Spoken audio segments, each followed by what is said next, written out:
welcome to the next session as we look at Psalm 101. Actually, in this session, we're taking another look at the theme of the last session, I will not idolize the faithless. I want to talk to you a little more about fame and success and how easy it is for us in our culture here in America to idolize the idea of fame and get some wrong ideas of what it means to be successful. But first of all, here's your question. Keep it in mind as we go through the session. Compare the way the world sees success with the definition of success heard in this session. In Luke chapter 6, verse 26, Jesus said this, "Woe to you when all men speak well of you, for their fathers used to treat the false prophets in the same way." So you may say, well, doesn't Jesus want me to be popular? Well, the answer is not necessarily. In fact, he says, be careful if you ever do become popular. You say, doesn't Jesus want me to be successful? Well, it all depends how you define success. You see, success is not drawing a large crowd. It's not being well liked. Success is not even being accepted. Here's a definition. Success is being happily obedient to the last thing that God said to you or revealed to you. Anything less than that is a form of idolatry. You're placing your own thoughts or the world's thoughts on the throne of your heart, and that is idolatry. We had a great opportunity to test this in 1978 when we first came to the area of the Adirondacks and Lake Luzerne. I had come from a decade of touring around with music groups in the UK and throughout Europe and Scandinavia. And frankly, things were going very well. I'd just put out 2 solo albums.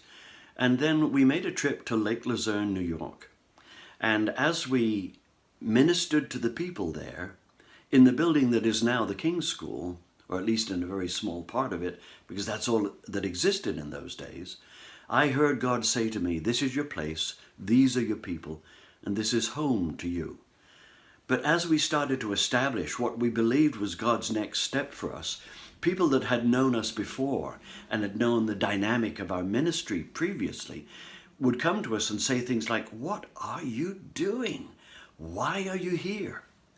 But in retrospect, all these years later, many, many years later, we can look at the King's School, Church of the Nations, Saratoga Abundant Life Ministries, Abiding Life in South Glens Falls, First Church of Granville, Church of the King in Queensbury, Iglesia Oasis in Bogota, Hope for Kenya, the Esperanza Foundation, the Rise Liberia Academy in Monrovia, Liberia Allied Ministries with around 50 churches throughout Liberia.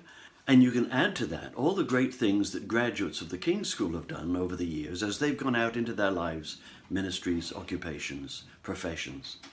Now, all of that came out of a move that we made, believing God had called us to a particular place. And our obedience was all we knew to do. Anything less than that would have been idolatry to an easier path. We had no idea the great things that would happen because of that move, the ministries that would be established. All we knew is we wanted to be obedient to God. Even if it meant none of those things took place, we knew we were in the right place because this is what God had said to us. Now, we often think about idolatry as bowing down to some statue in the desert, as I said in the last session.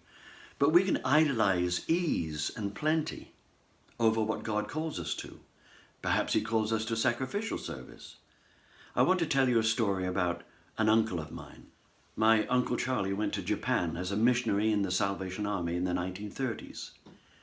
A decade or so later, World War II broke out, and Uncle Charlie was captured and imprisoned by the Japanese military.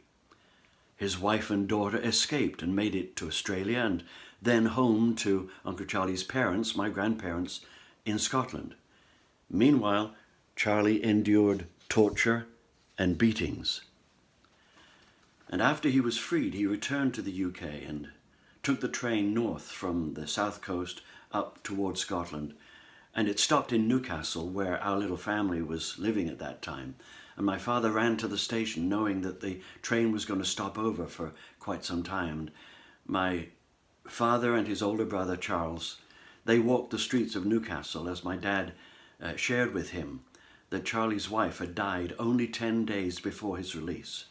At this point, we could ask, how would we react to all of that?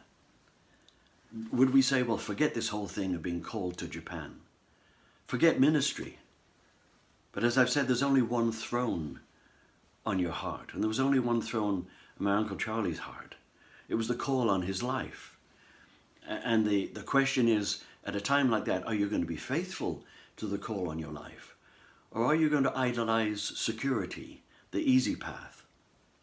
You see, he returned to Japan to spend the rest of his ministry caring for and loving the people of the nation that had enslaved him, the people to whom God had called him.